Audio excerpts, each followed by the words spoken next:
Hello and welcome to No Culty Vibes. I'm your host, Cassie Marie. I am a former cult hopper, an artist, and a content creator. And today I am going to be sharing with you a recording of a live video that I did on TikTok with Daniella Mestyanek Young.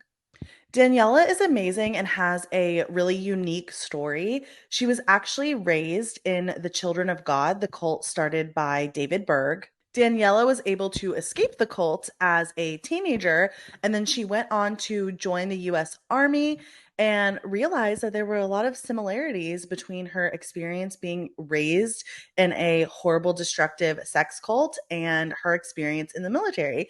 And she wrote about it in her memoir called Uncultured, which you can buy wherever you buy books. I will link it probably from Amazon in the description below. Daniella then went on to study group behavior at Harvard and recently graduated from Harvard as well. She makes a lot of content on TikTok and she calls herself a scholar of cults and bad groups and extremely bad leadership. And I'm a huge fan of Daniella's. I'm actually like super excited we got to have this conversation. This live video was not about her story. I talk a little bit about my story in it, but we just wanted to go live and chat about cults together. And we talked a lot about the cult of business coaching because we both also had a pretty terrible, horrific experience with a business coach, different coaches, but very, very similar experiences, all on the very culty spectrum. Daniella and I also go through something she created that she calls the Guru Gotcha checklist, where we just talk about a lot of the characteristics or traits of a guru, like a culty guru, culty leader that is not on the healthy end of the undue influence spectrum. I am so glad I got the chance to connect with Daniella and have this conversation with her. I'm sure we are going to have many more in the future. But before we get started, please make sure you like this video if you're watching on YouTube, subscribe wherever you're watching on or listening, if that's on YouTube or the No Culty Vibes podcast. If you're interested in cults and pop culture and the connection between the two, and you want more culty content, stick around. Would love to share it with you. Also, did you know I make art? I tell you I'm an artist in every one of these videos, and I'm slowly getting it together to make my art available for you guys to purchase. So check the link in the description for a link to some of my digital artwork as well. And there is more original pieces and prints coming soon.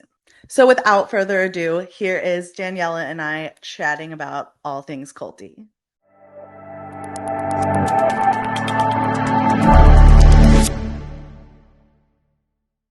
So, first of all, I was watching your thing about which celebrities are in Scientology and are like third or second generation. Like, that's a lot of people. Um, Oh yeah. There are so many Scientology celebrities. Like there are celebrities that are first generation that have been recruited by other celebrities, but the second gens, there's like a giant group of them that a lot of the second gen ex Scientologists like really want to bring awareness to.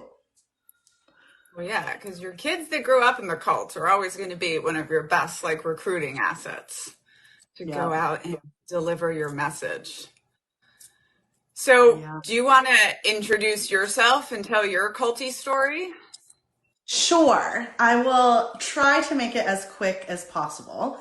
So for those of you that don't know me, I'm Cassie Marie. My friend Liz Gale has helped me coin the term ex-cult hopper or former cult hopper. So I was someone who jumped in a couple of different cults. I was not raised in a cult. I was, well, depends on what you consider a cult. I kind of think I was raised in an environment that primed me to be a cult hopper, very conservative, Christian, like very politically conservative. And then I joined an MLM when I was 18. I joined Mary Kay, did that for a few years. My now husband, at the time boyfriend, he grew up in a religious cult, in a kind of a culty family, religious culty environment. So after we had dated for a while, we joined a church, an evangelical, like charismatic church where I learned prophetic ministry. And I kind of tell people I learned how to be a Christian psychic. I would hear words from God to give people words of knowledge or healing or whatever. And We did that in the Children of God as well. oh, you They did? got prophecies from God. Yes. And then Yep. anyone they chose that had passed over. They famously once published a prophecy from Elvis's wife, and Elvis's wife was, of course, still alive. So that was fun. That's hilarious. Elvis's wife, Priscilla, the Scientologist, because that's also Oh, I funny. didn't know that either. Yeah, she's a big Scientologist. Well, they recruited her into Scientology after Elvis died. But yes, she's been a Scientologist since Elvis died. But yeah, so I learned prophetic ministry, how to do that. And then the thing that woke me up was I got into the business coaching world, kind of from my culty church. Like entrepreneurship was like very elevated in that space. Like it was very highly, like it was very admired. It was like the highest, like best thing that you could do. And I started an Etsy shop and got into the business coaching world and found spiritual business coaching. So some of the like prophetic churches like would hear from God like for your business. And it's like such a weird story because I kind of started deconstructing from religion around the time I was getting into business coaching, but that led just right into like the new age spiritual business coaching. So I had a very culty Christian prophetic coach, and she was, I'm convinced, a malignant narcissist, and I think she was trying to start a cult. So I had this very horrible experience with her and kind of realized with one of my friends that was also having that experience with her, like, oh, I think we're being abused by a narcissist, tried to cut ties, was very much threatened with like legal stuff, even though nothing came of that, nothing could have come of it. It was extremely traumatizing and very scary. And that's what kind of woke me up to, I was like, oh my gosh, I think she was trying to start a cult. And I was watching Scientology in the aftermath around that time as well. And I was like, oh no, I think I was in a cult. And then Have that I started to, realization. yes. And then I started like comparing that to the church that I was a part of as I was deconstructing all of it. And I was like, oh shit, I was in a couple cults. So that's kind of my story in a nutshell. Well, that's such a weird realization to have. And I also had a sort of business coach experience. So first of all, I believe the entrepreneur space is like a kind of a good breeding ground for cult leaders, just like Texas or Totally California. agree. And Yeah, literally. it literally is this population of people who self-select as I am special, right? I'm going to build something no one else has thought of before or do something no one else has thought of before. And like, I was in this space, at a nonprofit that was coaching veterans to get into entrepreneurship. And I would basically say I kind of became an expert in entrepreneurship to like Hmm. help advise people, all free labor, of course. Um, and they would be so excited to be like, I'm going to start a nonprofit for veterans for X. And I would just be like, let's pause there. There are 48,000 nonprofits that supposedly help Hmm. veterans. Have you checked all of them? And they would get so mad, right? Because it's Hmm. like, you are kind of saying to them, like, you might not be as special as you think you are. Or like, somebody else has probably had this idea, which, by the way, can be one of the ways that we can like see like coercive leaders is like when they're promising simple solutions for like big complex problems that had bedeviled humanity forever. Like that's the con. Like nobody just has Right. this really easy solution. But, it's really timely that we're doing this live today. And for a couple of people that want me to talk about sexual assault in the military, this is just not the live for that. But I will try to do one soon. That's kind of the conversation going on my feed right now. You're in. Um, but um, we can definitely talk about how cults always want to assault people in the end. But I right now am working on a presentation for a conference on religious trauma, and I'm trying to talk about the cult hopping, and this thing that we do where, when you are brought up in a cult, and it's interesting you said like I wasn't born in a cult. Well, it depends how you define cult, right? But like if you Yeah. were brought up under coercive control in some way, especially through some religion, like like that is fear to you quite a bit.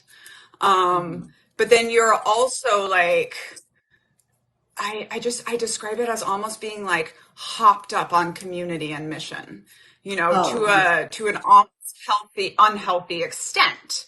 And it's an interesting parallel to look at domestic violence survivors, right? And cult scholars, we will call that a 1-1 cult.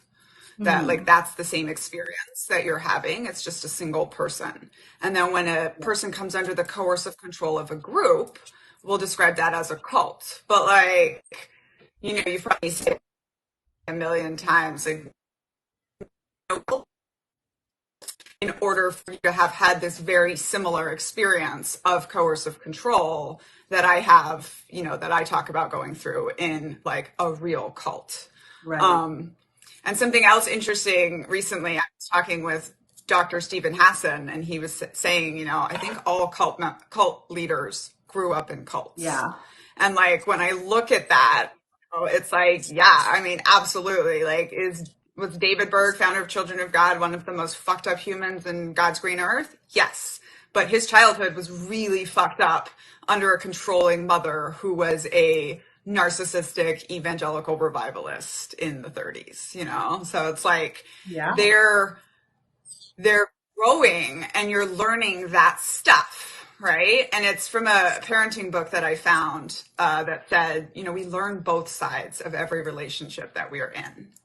And so I think for many of us, when we leave our cults, it's like we know we don't want that. We might even figure Mhm. out that that was a cult, but we still sort of are imbued with the idea of our own superiority, the need to have a mission that gives us like this very strong purpose in life, right? Which is, again, kind of your superiority, like we Yeah. can't stand the idea that we might just be normal, average humans. And so we have to like go into all of these things. And I will see this in my own journey where it was like, I grew up in the Children of God thinking we're missionaries. So I'm a missionary. I'm better than you, right? I'm in God's army. And then I Mhm. go into school and I'm a super student. So I'm better than you. And then I go into the military. So I'm better than you. And even in the military, I'm this hot runner. And so I'm better than you. And then I leave the military, get married, have a baby, get a normal job at Microsoft, and I'm like falling apart because it's Yeah. literally was this like what makes me special? And I think my answer these days is nothing. Nothing. We're all just Yeah. humans. I think that And a was a group huge that drive for tells you me. that you're better than other people is harmful. Yes, and I think that was like a huge drive for me, especially just like as a teenager, like as a young person. Like I wanted to be special and I wanted to be recognized as special and I wanted to do something. Like I would tell people that. Like I want to do something that other people won't do. I want to do something that And like that's makes me exactly what stand out from the crowd. Elizabeth Holmes announced at Yes. 9 years, right? It was like, I'm going to invent Yeah. something no one else did. And then she pushed herself to do that and justifies the means, Yeah. right? And I fully think that the business coaching industry, especially like the online like spiritual business coaching, is a lot of people like striving to be a cult leader. And I think a Yeah. lot of the like things that they teach you is teaching you how to be a cult leader. Yes. And I saw it And over and over same again. in entrepreneurship. Same in Yeah. entrepreneurship. And I even think a little bit in organizational psychology and leadership coaching. And, I always say like, Yeah. look How to Make Friends and Manipulate People. I think that's what it's called. Favorite of every cult leader in history and like every toxic leader I personally know. Right. And we'll Yeah. throw 40 power in there as well. Yeah. And also Yeah. It was really interesting. I saw someone that made a comment about growing up in Appalachia, and like I 100% think that certain small towns in America operate like cults. Fully. I could totally see that. Yeah, it was really interesting as I was starting to understand the business coach that I was working with was very culty and like narcissistic and abusive. As I was deconstructing that, I had paid her. Another thing about the business coaching industry is how much you have to pay to like just be in someone's presence or just Yeah. be able to talk to them. And I had only paid this coach like a couple $1,000s to work with her. And I was deconstructing the abuse that I experienced under her like coaching. And I still thought like that was just an isolated incident. Like back to the cult hopping. Like every cult I hopped, I thought it was just that thing. It was just this isolated incident. And I started working with another coach, this time for more like $10,000. Let me pause you real quick and plug reading cult books here now, because I believe it takes 5 cult memoirs for you to start to recognize the patterns of coercive control. I So I could always tell see people, that. like, if you're trying to understand this, read 5 in a row, like however long that takes you. But like, because first Hmm. you're going to think it was just your experience. Then I started to think Hmm. it was just Christianity. And it wasn't until I read a book about growing up in Scientology that felt exactly like my life that I was like, oh no, it's not religion at all, right? Like it is literally that the details might be different, but the basics of mind control are always the same. So, That's kind okay. of what I realized because I was watching cult documentaries at the time. So I was watching Scientology, I was watching The Vow, and I was deconstructing from this abusive relationship. And then I paid this other coach $10,000 because I was like, okay, none of that stuff was it, but for sure. This coach has to be more normal. I have to pay this like extra amount and get this like normal person to not experience this, only to find that it was the same exact thing. And then while I was working with her, I started talking about the connections I was noticing between cults and the coaching industry. And she really didn't like that. She really, really didn't like that. And I wasn't even talking about her. Like I thought she, like this last coach that I worked with, I still thought she was different. But But it she makes didn't like sense. it. Like the systems that they're using are parallel. Yeah. And like, let me tell you, entrepreneurship people hate it when I start talking about like my personal experiences that I think were culty, not even applying it to everyone. Right. Um, Right. and there's this question here, right? The psychology of cult leaders. Is there an example of a good cult leader? So I am one of these people that just takes umbrage with the idea that you can have a good cult. Because I Hmm. think what we are really saying when we say cult is coercive control, right? You're hacking human behavior in order to motivate and take their labor. And so to me, when people say, oh, well, is it a good cult? First of all, the army likes to say this a lot. And I say, first of all, you don't get to be a good cult just because you call yourselves the good guys, right? Like, if you are a Hmm. good cult, what are you doing in aftercare for when you have to ask your people to self-sacrifice and exploit their labor in pursuit of the mission? How are you taking care of them afterwards? Does the U.S. Army ever do that? No. We have a song that reminds us the Army goes rolling along. Um, Hmm. so it's this like, first of all, if you want to be a good cult, I have a lots of more questions. But really, I think people are just saying like, but I want to hack behavior for good. And I'm like, I'm sorry. Yeah. That's what happens in all of these. That's usually what the cult hopping is, right? I feel like people have one kind of real cult experience and then they go your path, right? MLM, new agey thing, Hmm. nonprofit. You're jonesing for the mission. You're jonesing to feel Hmm. superior again. And you're kind of jonesing to have your motivation hacked. And so going back to our analogy of the domestic violence sufferer, it's almost like part of recovering and healing from domestic violence is understanding that you might never hit that perceived level of passion again either, but it's because that Yeah. wasn't healthy, right? And so like Yes. you can't hack people's behavior even for a good cause and not have it turn out eventually in like oppression, I think. Um, Especially because groups and systems are just stronger than people. So, like if there's not like a pretty careful balance. Yeah, Yeah. that's my theory on I cults. I don't know what you like, please also give your answer to the question. Well, you're the scholar, you're the cult expert. But I mean, I I feel agree like with you've that, studied and them just as much as I do. I probably by this point. I talked to my friend Liz, who's a third generation ex Scientologist, and she made that comment. She was like, "How many hours of documentaries have we watched and books have we read about cults? Like, at some point, that's got to qualify us for something." And I'm like, "Yeah, I mean, we've got a lot of hours behind us on this." But yeah, I think there's no like exactly what you said. It's control and it's coercion. So if you're having to coerce people, like what about that is good and healthy? Yeah. Like I don't think anything. But do you think that there's like Sometimes I levels?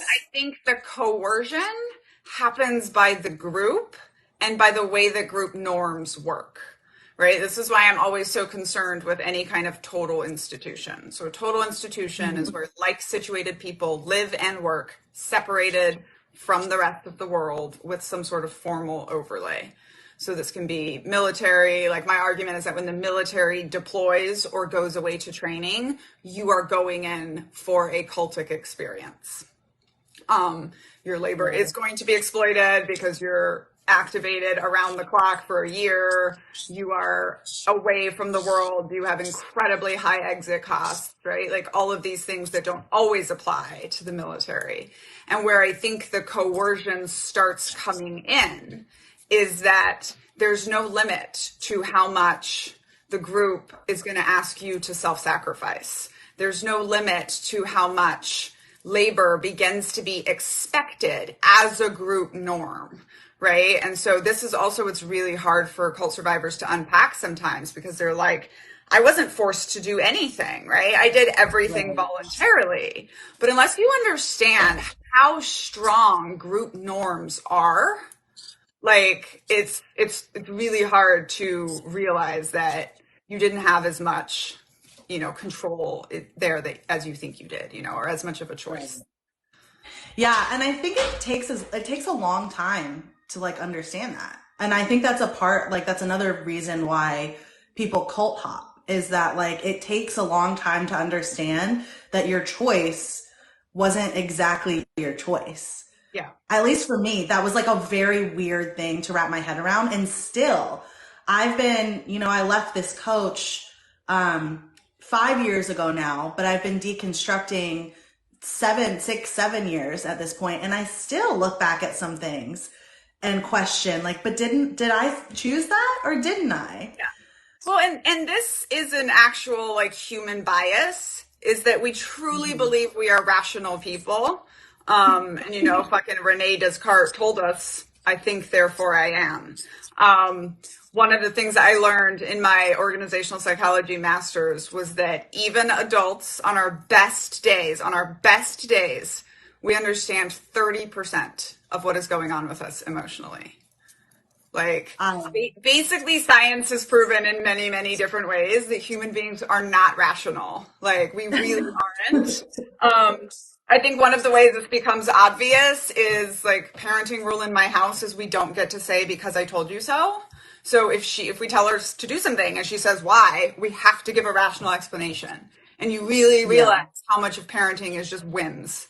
It's just like, no, I don't want you to do that right now because it bothers me, you know, yeah.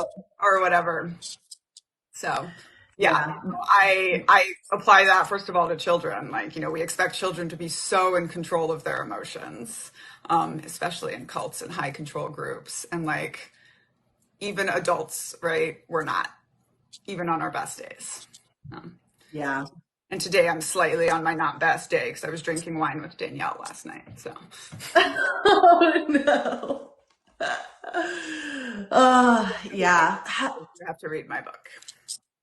I was going to ask you though, have you seen the news going around about a woman named Jessie Lee Ward, who was an MLM leader and a business coach? She was like the president of Prove It, I think, who just passed away from cancer, from stage 4 colon cancer. Have you seen people talking about this at all? Mm-mm. Okay, so this is trigger warning for anyone that's watching, a little like medical misinformation stuff. So if you're like sensitive to like cancer topics or medical misinformation topics or anything like that, that's what this story involves. So Jessie Lee Ward is, like I said, MLM leader, business coach, like very into the like grind, hustle, do whatever it takes kind of culture.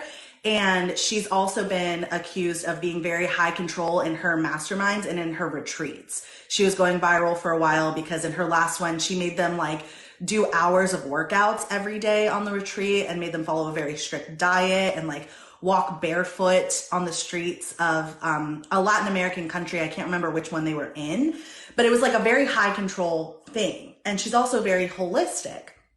And she was diagnosed earlier this year with stage 4 colon cancer, which is, I mean, very sad. That's something very difficult to face and very sad to look at. But she decided that she didn't want chemotherapy and that chemotherapy was bad and evil and big pharma just wanted to profit off of her. So she took her like mindset coaching and started applying it to fight her stage 4 colon cancer. And they said that she would only live till December, especially if she didn't do chemo. And then she just passed away like 4 days ago from her colon cancer.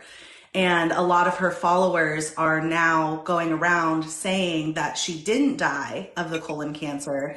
It was renal failure. Like she went septic from kidney stones or her kidneys failed. None of what, I don't know that anyone has any proof exactly how she passed away. But I also find it interesting how like the business coaching world and like the world of conspiracy theories and kind of what I consider like holistic cults or like medical, like anti-medicine cults all intertwine with like this level of spirituality. And it's mind-blowing to me and so difficult. But that's something that also happened in the cult that I was a part of. That people thought that cancer treatments were bad, chemotherapy was bad, and they tried to do like healing through prayer instead of listening to doctors' recommendations. So I just wanted to get your thoughts on it. Yeah, so just before I do that, someone said something about cult hopping. I think that is my term, so you are welcome for it. I don't know that it's like broadly being used, but it's something we're trying to name right now. So cults are leaders are almost always going to demonize medical care. And I have two big reasons for that. One, I think that like it is medical personnel or mental health personnel are the people that are the most likely to help you figure out that you're under coercive control. In many cases. And many a person Oh, has a breakthrough with a medical crisis, and I'll talk about that. But I also think that in any kind of total institution, even, or any kind of high control group, like your job is not to be an individual, right? This is part of what defines a cult is you are followers, you are pawns, you are a piece of the system, right? And so medical care, by definition, then is raising your hand and saying that you are more important than the group. In the military, if you want to get medical care, you have to skip your required workout in order to go get medical care. And then they start making jokes where they call you a sick call ranger. And then they wonder why medical care gets demonized in the military. But like, it's set like that on purpose. Uh-huh. That makes sense. Yeah, that And makes I total think that sense. with medical emergencies, right? So we have a great example of this in The Vow, where she is about to pass out, and so she just doesn't go start the show on time that they're supposed to be performing for Keith Raniere, and she has to go get food. And so the next day, Keith is like, "So what happened, Bonnie? Like, why didn't the show go on time?" She was like, "Oh, I was working so hard, I was going to pass out." And he just looks at her and he goes, "You know, Bonnie, sometimes you just have to pass out." And I have a similar story to this about how General fucking Petraeus, that motherfucker, when he was the head of the CIA, already knowing that he had all these secrets about himself that could lead him to betray country secrets, came back to the 101st Division where I was stationed, threw himself a military parade. Who does that sound like? And gave the order that anyone who passed out in formation, which is a common thing that happens when you are marching and standing still for 6 or 7 hours in the Tennessee heat, and he gave the order I would that imagine. anyone who passed out in formation would not be removed from the field, but would lay in place. My current husband was one of the people who passed out. Didn't know him then, but like obviously in the modern era, we are not going to stampede a soldier to death. We stepped over them, but 100 years ago, that would have been an order that if anyone passes out, you let them die. Right? Like, Right. it is just so narcissistic and awful. Like, not a single person who knew Yeah. General Petraeus was surprised with what. Yeah. Do you think that is almost a narcissistic trait? Because like she went on a couple of like interviews with her mentor when this happened and was basically like, I'm going to beat cancer. Like I'm going to do this. And so like another cult thing is when people are like, I caused this to happen to me. Like we see that a lot in Scientology. It happened in my cult. Like you're attracting these things into your life, whether it's through sin or whatever. So she was like, why did I invite this into my life? I caused this to happen for a reason. And for her, the reason was because she was working too much and working too hard and needed to slow down. And so she was like, now I have to figure out how to heal myself for myself. Do you think that's like a bit of like a narcissism thing that like, or is it goes back to that superiority desire that we have when we join cults or I think it's all of it, right? Like it's narcissism because being sick now gives them attention, like it's a new thing. Cult leaders always make a big to-do when they get sick, right? If you get sick, it's your fault. But if they get sick, it's because they are taking on your sins or something like that, right? Like they always make a big to-do. But I also think that sometimes at the end game, cult leaders get caught in their own nets. And maybe she couldn't I go to medical care. And so let me tell you all the most amazing cult story about my favorite rumor of how David Berg died. Okay, so David Berg was the founder of the Children of God, which is the pedophile cult that I grew up in. This man was absolutely a rapist. This man had all of the leaders send him their daughters between the ages of 3 and 14 and then married them all. And 2 of those girls were his daughter and his granddaughter. And one of them was my 13-year-old mother. So like, this was a bad, bad guy, right? Ran a huge sex cult, forced women into prostitution, forced polyamory is what I call how the cult ran. Anyways, so obviously STDs were a lot, but medical care was very looked down on, all of this stuff. But the rumor of how he died is alone in a hovel in Portugal with one person, and he died of syphilis, a curable STD and a horrible death. yeah. And he died of it because he couldn't go to the hospital, right? Like he had to cure Right. himself. He had to pray for God to cure himself. And eventually when Yeah. his wife, lady, consort, whatever, realized like he could not do anything for himself, she just packed up, moved, and left him there with one acolyte. And he's like buried in Wow. a marked grave somewhere in Portugal. So, there is a little bit of justice in the world. But yeah, I think like, Yeah. it is significant that the cult leaders don't drink their own Kool-Aid. Like Jim Jones died of a gunshot, not of the Kool-Aid.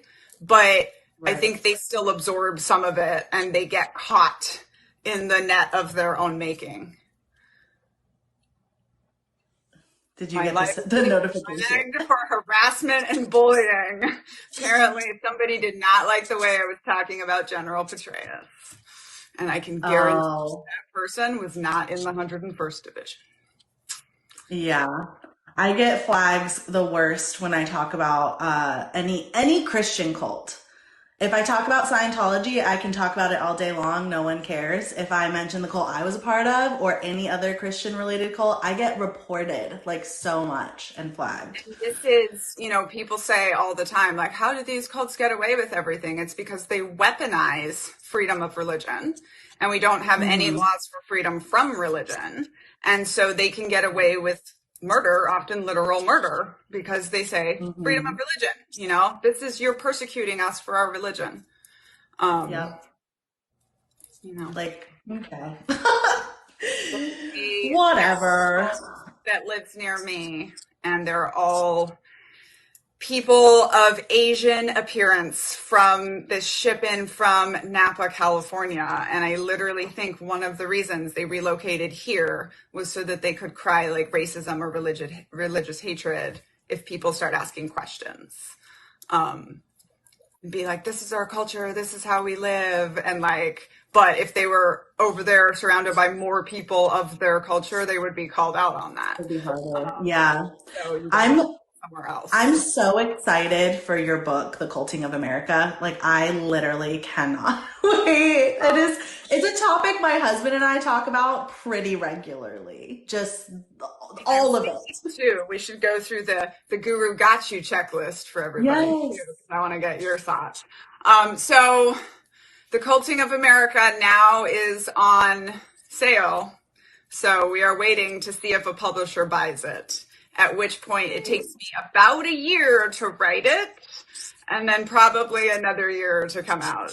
So this is Yeah. the sad part is that, traditional publishing works at the speed of traditional publishing. I But know. um, I know. all of The the work first time I've done you made a so far video, all of the work I've done so far was just to build the proposal that sells the book and write the introduction and the sample chapter. So I still have like 11 more chapters to write. oh And my goodness. but I'll be Yes. creating content about it the whole time. Like that's what I think is cool because making these Yeah. videos and the conversations that I have with people is like actively developing the book into something people are going to want to read. I Um, love that. yeah. I feel like that's such a huge benefit of TikTok. I'm Um, going to grab my what guru was checklist. okay. But Hi, sorry. NC Blue Dot. Huh? NC Blue Dot came on. She was like, I love this collab Oh, on my yeah. end. Love What her are too. people saying?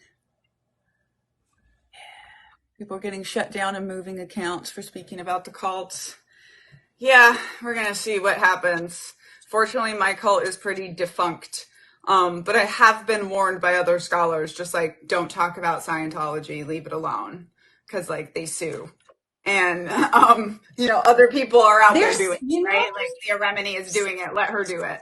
Um, I talk about Scientology all the time. I think Scientology is busy with all of the lawsuits that they're facing yeah, and all of the criminal allegations that they're facing and all of the ex-Scientologists that are making content. yeah, and also like part of what people sometimes don't understand is like part of suing for slander is they have to show that you're the person saying it, that if you weren't the one talking about it, it wouldn't be out. So like part of why I Right. can talk about Jeremy Spencer of Fleetwood Mac is because there's 400 pages of accusations against him on the internet. Yeah. Or even my book had to be cleared by the Pentagon, right? And they had me take out the word Yes. of the force that I was talking about.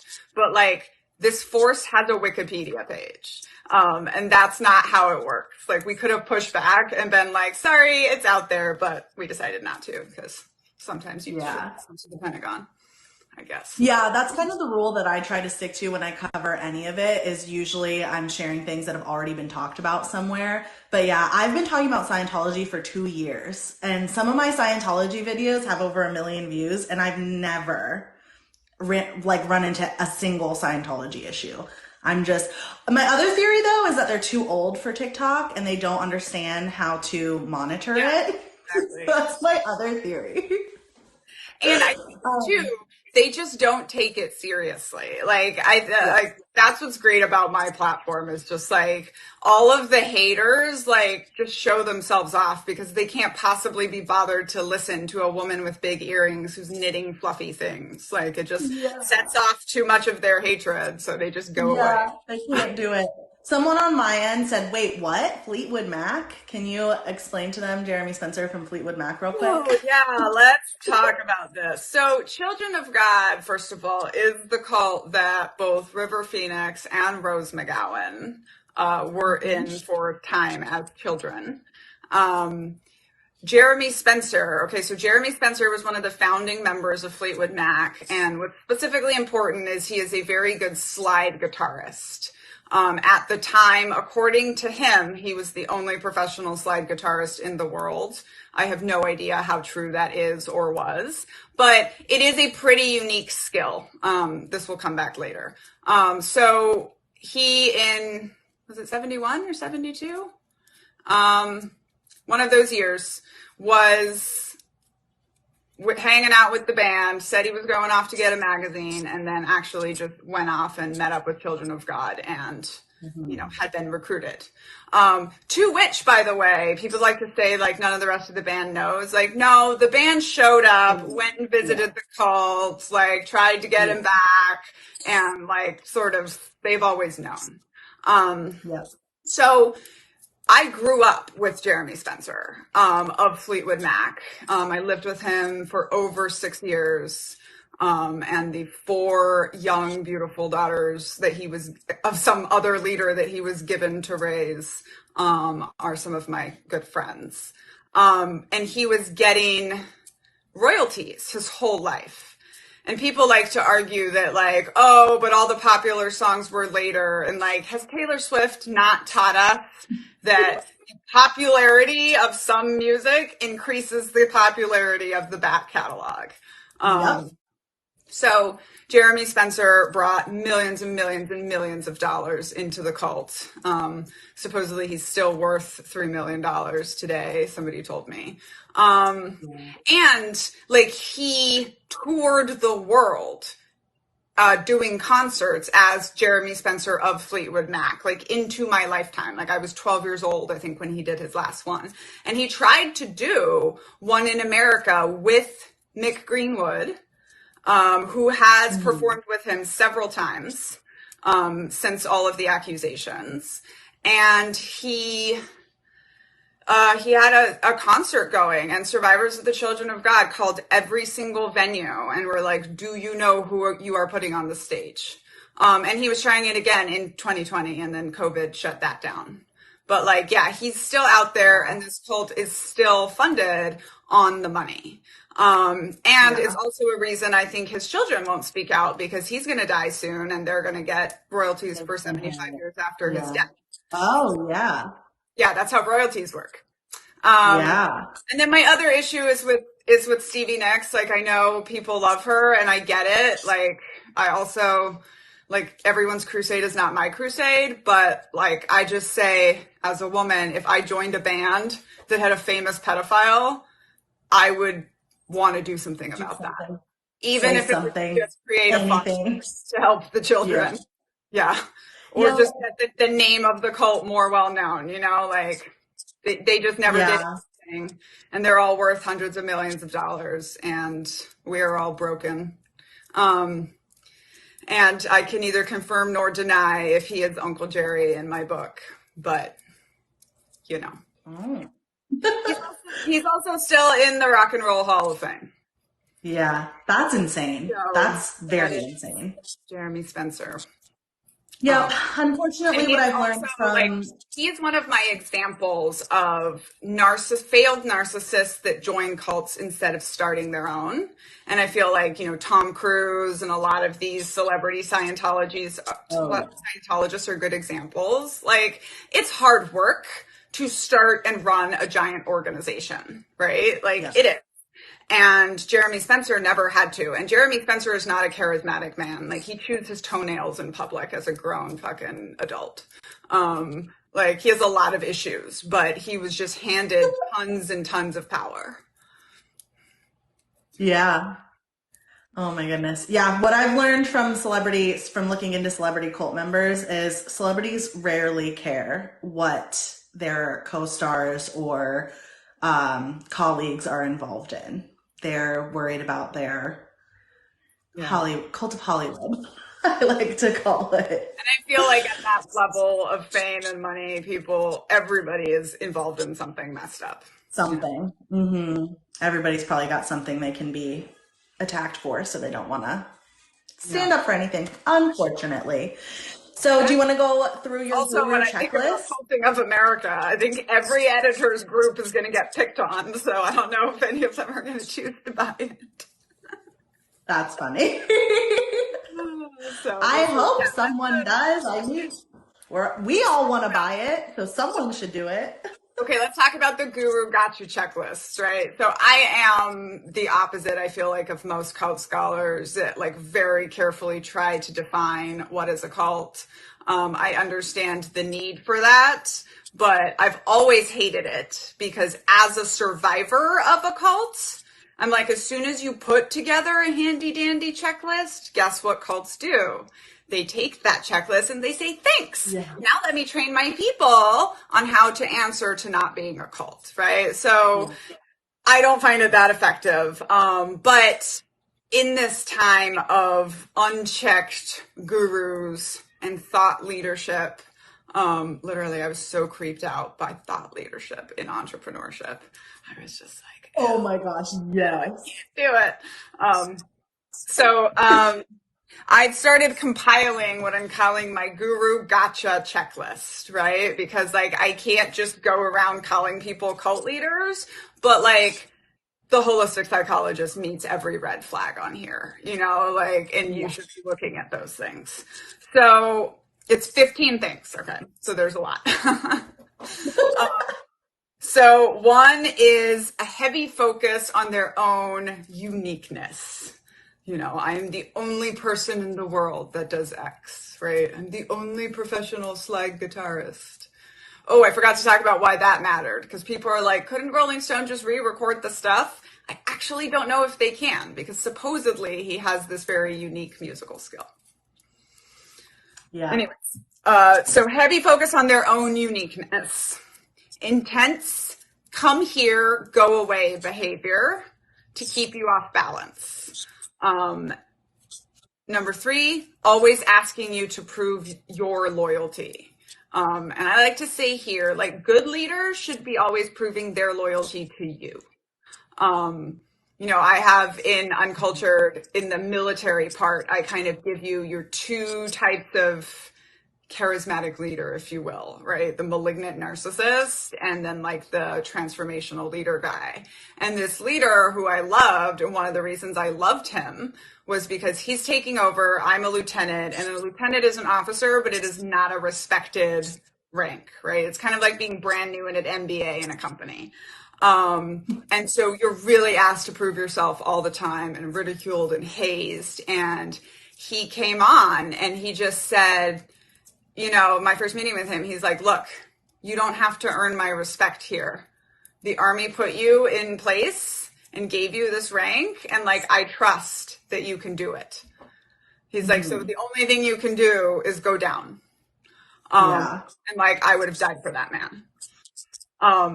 So leaders, I really think leaders should respect your authority, be be proving their loyalty to you, not the other way around. Who is Yeah. my guest? It is Cassie Marie. She is also, I like to call her a cult scholar, an aficionado of learning about cults and coercive control. And she's done quite a bit of cult hopping, as have I. And so we are discussing this. Now we're doing our guru got you checklist. Okay, so number 4, lack of intellectual humility or willingness to learn from others. Yep. That's like the biggest one, I feel like, in business coaching. Yeah, and that's one of the things that like the holistic psychologist gets called out for all the time, that like Yeah. nobody can gently call her in. She just immediately gets hostile. Yeah. Okay, and then 5, which I think is kind of related, but is also separate, is constantly blurring the edges of their expertise. So the other day on Twitter or X, whatever, someone recommended Dr. Yanya Lalit, who's this cult expert, for something and said, she's a psychologist that studies cults. And Dr. Lalich came back and she was like, thanks so much for the connection and recommendation. Just a note, I am a sociologist who studies XYZ, right? Like when people ask me to talk about good groups, I'm like, first of all, I'm not the best at that. I'm the bad group now, right? Yes. But wannabe gurus or coercive gurus, as I like to call them, and cult leaders, like they're always blurring the areas at the edges of expertise. They're always Kind of like what they did slightly better than what it was. That's like Jamie Lee Ward. Like her original thing was that she climbed to the top of an MLM company, right? But then it's not just that she's an expert in MLMs, she's an expert in business coaching. And it's not just that she's an expert in business coaching, she's also an expert in fitness because she was able to lose all this weight and blah, blah, blah. And then, she gets sick. And now she's not only an expert in all of these other things, she's also an expert in how to cure cancer. Yeah. So like, I noticed that a lot. Like, I get low-key triggered by people that call themselves an expert. Like, I will always call myself a scholar, not an expert. Like, other people call me an expert, and even then, I'm like, no, don't like it, right? Like, there's so much I still don't know. When people call me an expert, I'm like, no. First of all, absolutely not. Okay, so step 6 is trance talk. And this is Dr. Yanya Lalich's term for what cult leaders do. Keith Raniere of Nexium was a big one of this. New Age cults leaders are really into this, which is like, I'm going to throw it together a bunch of terms. I'm going to pull from here. And don't you know, if you just manifest a little harder, your vibrations will start to move up. And there's kinesiology research that shows that if foreign affairs are going crazy, and they will just jump around making claims. And by the end, you feel like they have said something. And by the way, for people that do not think they would fall for this, I had an honors degree in literature after coming from almost no education other than growing up in a cult. And my rule for in-class tests, essay questions, was if I didn't know how to answer the question, I would write 3 extra paragraphs. And I got an A every time. That's wild. It works even on smart people that know their topic. That's so funny. That's interesting. Yeah. So trance talk. 7, I think I got this one from you, is asking followers to pay for their time, presence, or energy. Yeah. Not really like a tangible thing. Obviously, time is, you have to take that in conjunction with everything else, right? Like, because people want to be paid for their time. Like, obviously, that's a valid thing. But when it's, their essence, their energy, people that really, really focus on I'm not selling you an hour of experience. I'm selling you 36 years of experience. Or I saw it a lot where coaches would be like, when you're in this container, you're gonna up level just being in my energy of someone who has up leveled, as someone who's done it before. Just being in this container is going to give you results. This one also drove me nuts in the business coaching world because for a lot of people, marketing wise, that you were told to give people a tangible result, like market a tangible result to people, but then constantly people's tangible result was time with them. Like you get to be my friend or just talk to me. And that's the result you're going to get is I'm so great and I'm so special that like you just get my time. And I could never wrap my head around it. And I in turn like couldn't sell that because I was like, And I that's don't understand what exactly, we're doing. yeah, but so I mean, first of all, you probably can't sell it because you're not a narcissist, right? Like you have to be a lot of a narcissist to really believe this one. But this is what I mean by like they're selling their presence, Yeah. right? It's not their time, it's not their expertise, it's their Right. presence. Right. Yeah. Okay, so number 8, handing out life advice that they are not qualified to give. They Right. all do. I all of a sudden start giving you financial advice. Like you all need to be like, what the fuck? Right? Like Yeah. what is going on? Right? Medical advice that they are not qualified to give.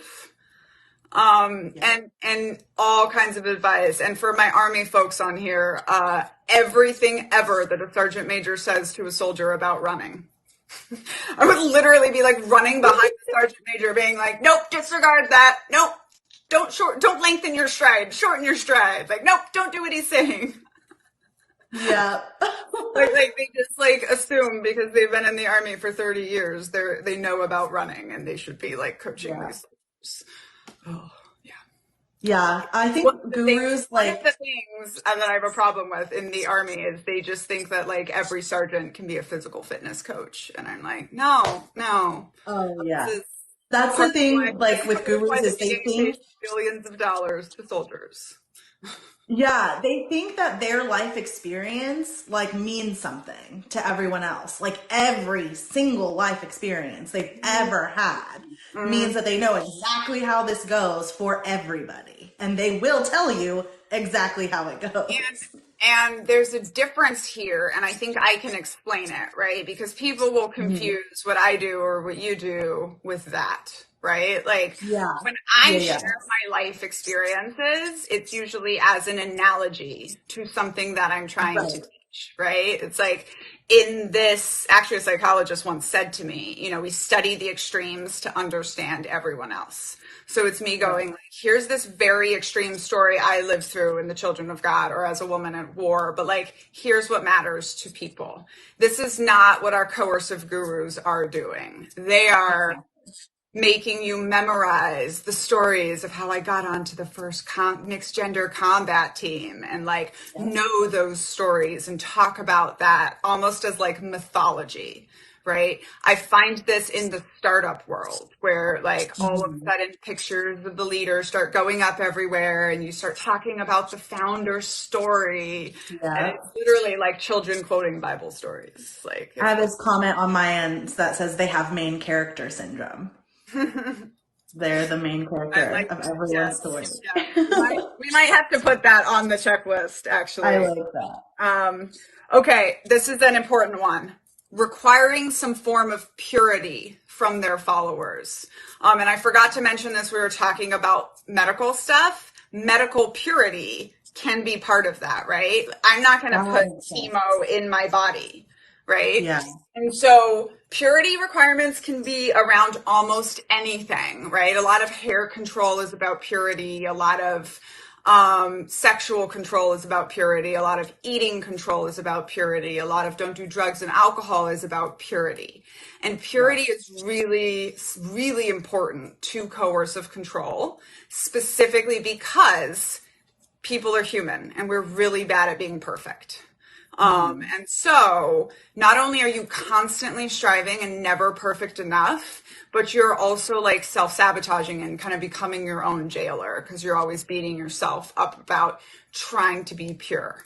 And then the Yeah. other thing we see is that the cult leaders never hold to their own purity standards, but they will give Yeah. all kinds of excuses. So like nobody in the Children of God was allowed to drink alcohol or smoke, but David Berg was an alcoholic his whole life. And my biological father smoked like a chimney and died of lung cancer. Who was the guy Yeah. who's funny, like the people in the inner circle don't have to keep to all the purity requirements. And there's always a reason that is given, of course. Would you say that like purity of thought would fall under that category, like having to keep your thoughts pure? So like in manifestation, like you can't be attracting bad energy and have bad thoughts and attract the bad things into your experience. Even in the natural hair movement, I found it, right? Like purity of what Yeah. product you put in your hair, right? And it's all Yeah. that, it's all the same thing. Okay, then we have number 10, intense appearance and attitude control of followers. And this can be, people will knock this one out for online people and say it doesn't apply, but it really can apply with group behavior and group norms. And like, even some of the videos we make are about attitude controlling, like, hey, you don't get to speak to me like that, right? Like, you do not have the Yeah. right to come up here in my space and be like that. And so we expect, to be able to control people's attitudes. Obviously, with your cult leader and your coercive guru, this is going to be like an extreme amount of control. Yeah. I almost see this sometimes as like, it comes off as like fixing, like, oh, you're going to be so much prettier if you just do X, Y, and Z. But there have been like cults that people have to get plastic surgery for the cult Yeah. leader, like, so it goes all the way to the most extreme levels I of, notice in business coaching, I've known a lot of coaches where you can look at people and see who has worked with this specific coach because they all, whether it's required or not, they begin to conform to looking exactly like the leader.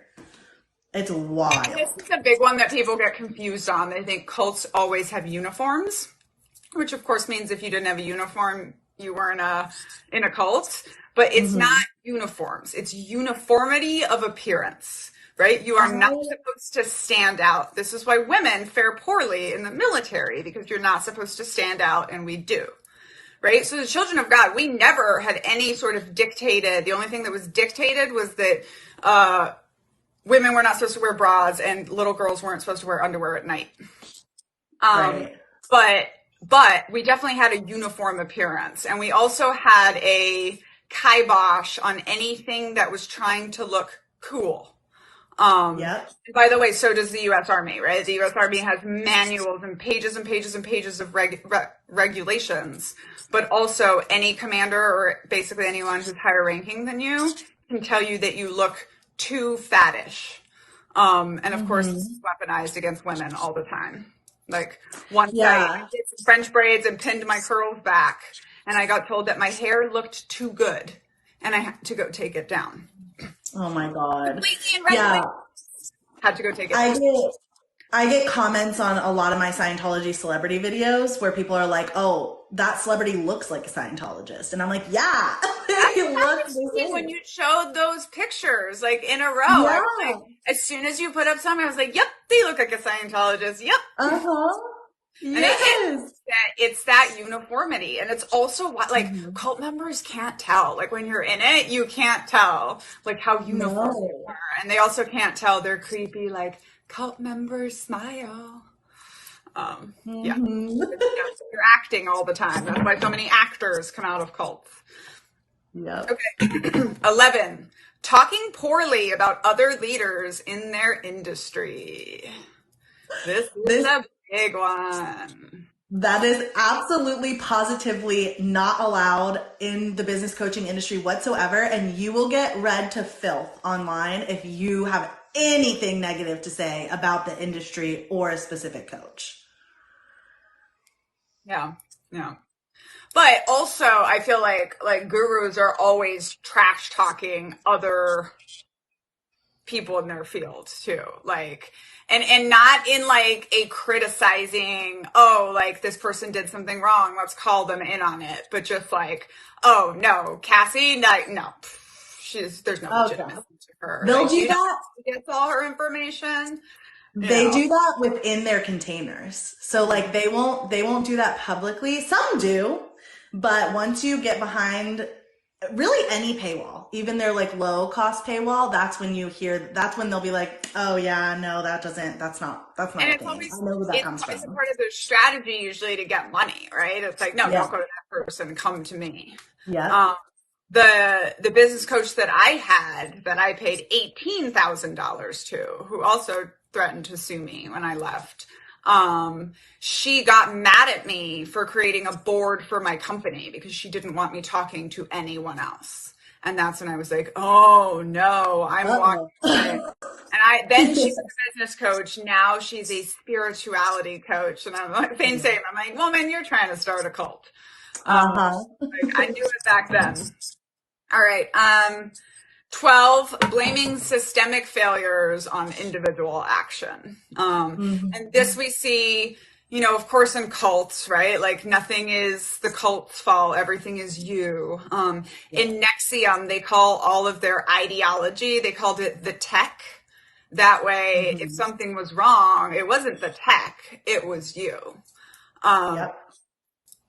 yeah. That was one of the biggest things that woke me up to business coaching is that like across the board, it is never the coach's fault. It is always their client's fault. If you are not getting results out of their program, it is because you're not applying their program the right way. You must have done something wrong because if you applied it the right way, it would work.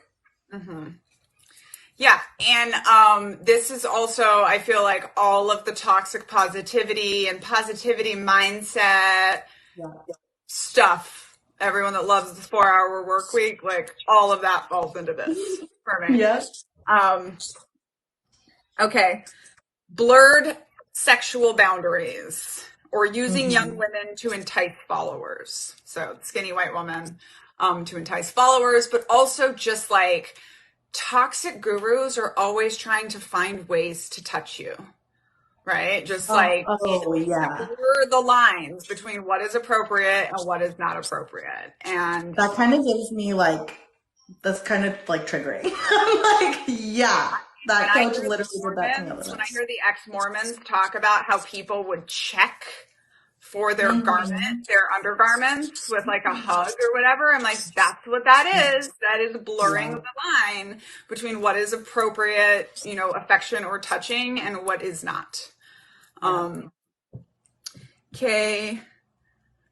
And for online, it can also be blurring the lines between what is appropriate sharing and what is not, right? So going I back to the saw that a plastic lot. psychologist, when she started all of a sudden talking about her threesome and making these Yeah. very strange videos with her wife, like that is blurring the lines between what is appropriate and what is not, like on your There's platform. also an epidemic of business coaches that use some type of sexual something for marketing. So they'll do a program that's like tap into your sexual energy for your business and they'll have some sexual story attached to it.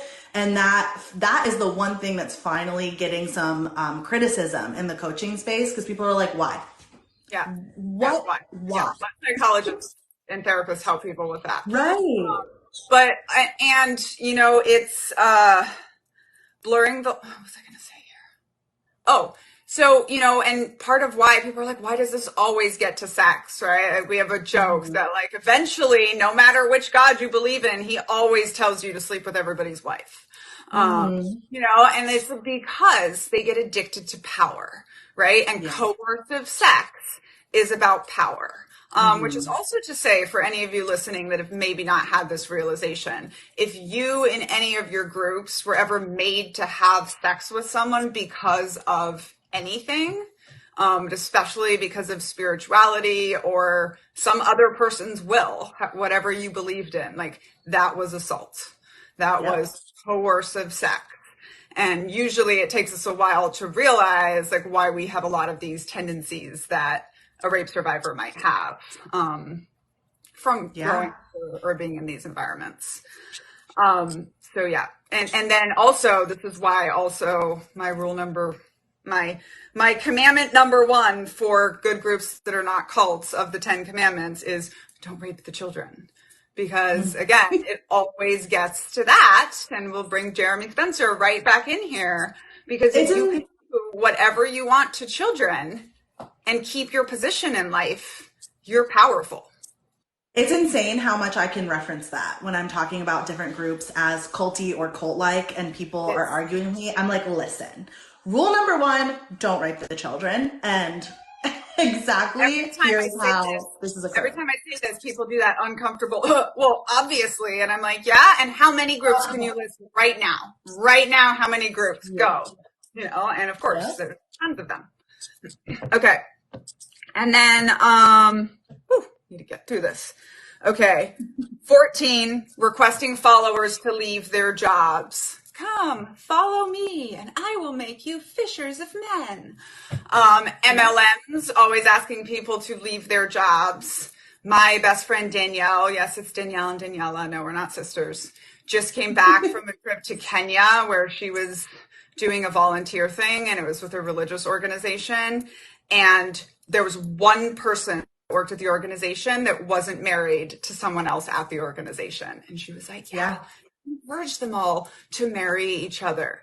Military really Yeah. encourages you to get married and then makes it really hard for your spouse to have any kind of their own career or their own life. So it's basically militarizing marriage, right? Yeah. They basically now own There's both. a Yeah, there's a stigma in the business coaching world. If you do still have a job, you're not a real entrepreneur. Like you're not really good enough to coach or like whatever. That stigma exists for sure. People told me it was funny. Somebody was like, you just got to grind all the time. Like, if you're not staying up Hmm. at night and working on the weekends, you're never going to build your thing. And I was just like, Yep. okay, it'll just take me longer. And by the way, the reason Yeah. I put the book out is because I realized that getting a book deal was the exact same process as raising investment in a company. And I raised the Yeah. most successful round of investment in my company that any of them know about. And like, it worked. I didn't have to like drink the grind Kool-Aid. Um, Yeah. and then 15 is threatens you when you leave or speak poorly of them, right? So this is Oh yeah. immediately starts attacking you if you say anything poorly. Threatens, uses a lot of nobody else is going to love you on the outside. The business coach that I left, knowing my background, actually had the balls to say to me, "You will not be successful without my help." So Excuse me, crazy. Odette Peak, but my Harvard degree and my critically acclaimed book beg to differ. Yep. Yeah, I was threatened with legal action for months, even after I blocked her everywhere. Me and my friend blocked her everywhere, and she found my friends like Google like group chat something and messaged her on there, threatening both of us with legal action. Yeah, mine was in Canada and she kept threatening to send it to collections and like you can't do Yeah, that. You're going to have to hire someone to go to the US to transfer it to them to then yeah. send it to collections and like it's not worth that And for we have to and $3,000. you have to pay for that. And of course I knew that and Yeah. she didn't know that I knew that and I was just like, yeah, I'm not like you're not getting your money. Oh, Go. I had panic attacks about it because I thought I was wrong, right? Like I knew I had to cut ties and something wasn't right, but I still thought I was doing it the wrong way or going about it the wrong way. And my friend had to tell me, like, listen, she can't even put you in collections. Listen, you guys don't have, you didn't sign anything. Like, she can't do anything to you. And she had to, like, repeat it over and over and calm me down because it freaked me out. We had a hold placed on the credit card and she charged it. And so we had Mm. it stopped. And then she went to Mm. them with a contract and they let it go through. Yeah. I was Oh, really pissed. Like I still ended up that paying pisses her me another $3,000 like after I broke off. up with her, but I didn't have to pay her the extra seven or whatever it was. Yeah. It's crazy. Oh, I am going to have to go pretty soon because my children same. insist on being picked up from school. Um, Same. my kid gets out of school at 1:55. That's weird. Yeah, it's completely unreasonable. Um, But where do you find yeah, latest. It's not really published anywhere. I can probably today make a video just kind of running through the whole thing and put it somewhere. Sometimes when I talk about gurus, I will put it on my screens. I used to put all of my lists on the screens, but then I got too many lists. So now You should make it like a free download or something. We can make you like a cute Canva graphic. Oh, You yeah. can do like a downloadable. Do you know how to do these things? Sometimes Yeah, I need someone to give me like a TikTok tutorial because I'm really I'll give you one. anything other than point and click. Like I really want to learn how to like insert a video, so that I can like play my rap video and then talk before and after Yeah. or stuff like that. Someone made me a little intro for my Daniella sartorial segments, but I don't know how to like put it in anyways. Yeah, I'll give you a little tutorial. I'm woefully bad with technology. I was the intelligence officer that used to have the IT guys have to come and plug my computer in for me all the time. And they would be like, "Man, did you check if it was plugged in?" I'd be like, "Yes, of course I checked." They would get there and they'd be like, It's "Over not here, fun. not that one. Like it's not." That's hilarious. Yeah, I did learn a couple of things from being in the business coaching space that were useful. So I can Yeah, say. I mean, I think it's interesting because I also think that like every cult you're in, you learn a lot of useful things. Yeah. Which is just to say every experience you have in life. And like every once in a while, people would get fed up with my negative talk about the military and they'll be like, "Do you appreciate any of the skills you got from the military?" I'll be like, "I also appreciate the fact that I can make balloon animals at my child's birthday party. It doesn't mean I'm happy that I was forced to be a carnival clown in Mexico for free as a teenager." But Oh, yeah. I Yeah. speak fluent Portuguese, and still I wish I'd been given food and not made to beg on the streets of Brazil. I Like, always say that, like, yes, we learned great things from these horrible experiences, but we didn't have to have the horrible experience to learn the great thing. Those two didn't have to be attached. exactly. The Children of God apologists really like to focus on like, well, we're so international, and we travel the world, and we blah blah blah, and like, I just made friends with a perfectly normal woman who's done that. My best friend Danielle has been traveling on her own since she was 16, and like, you Yeah. didn't have to grow up in a cult to travel the world. Yeah. Like, it's such a yeah. Yeah. It goes hand in hand with the victim blaming, right? Because it's what we were Mhm. talking about earlier. Like, Daniela, if you have a problem with your upbringing in the children of God, like it wasn't the children of God, it was you. Like we Right. had all these cool experiences. Like, no, No. No, no. you I'm didn't. pretty sure it was the people that preach pedophilia for God that were wrong. Yeah. I would agree with you, but Just throwing it out there. All yeah. right, I do have to go. Well, Thank you so good. much, Cassie. You Thank remind me so much of a you. friend I have named Carrie, and I always want to call you Carrie. That's hilarious. Do you go by It's Cassie so Marie close. or Kathy? Cassie, you can call me Okay. Cassie. Okay. Yeah. All right, thank you so much. And Thank since we you. talked about all of the warning signs for gurus, I also want to warn everybody to be very, very critical of anyone that educates you on a problem and then sells you their solution. Yep. However, Uncultured is on digital sale for $2.99 today. Okay, this is my spiel. The best way that we know how to get somebody to recognize that they are under coercive control is to get them to recognize it in a parallel context. Yep. So, and that's what I think my story is good for. My story on purpose kind of pushes the line of I'm going to compare a really heinous sex cult with the US Army. And most people don't Mhm. think I'm going to pull it off. And then when I do, they're like, oh man, I need to think about all the groups in my life, right? And I sign Which is every book I good. sign, I write what cults are you in, right? And I so love that. Yeah. so today and today only, it's on digital sale for $2.99 on Kindle. So if you've been waiting, you can get it there. It is on audio. I did record the audio myself. One of the hardest things I've done. The New York Times said it didn't suck. And it is also on pre-sale. And in the cult of publishing, pre-sale is important. Yeah. So The paperback comes out on November 7th. It's a great gift for anyone in your life that needs to question their groups or anybody that you know that loved Sound of Freedom. And you don't even have to tell them what it's about. You can just be like, Literally. here's a book about a little girl that was sex trafficked and then grew up to be an army captain. And then like, Yes. the book will do the work. Please do that. Everyone, please do that. Get that book. It's really good. We're reading it in my book club, in my local book club Oh, this month. So, nice. All all right. right. Thanks so Have much, a good Cassie. day. We'll Great. talk again soon. Bye. Bye.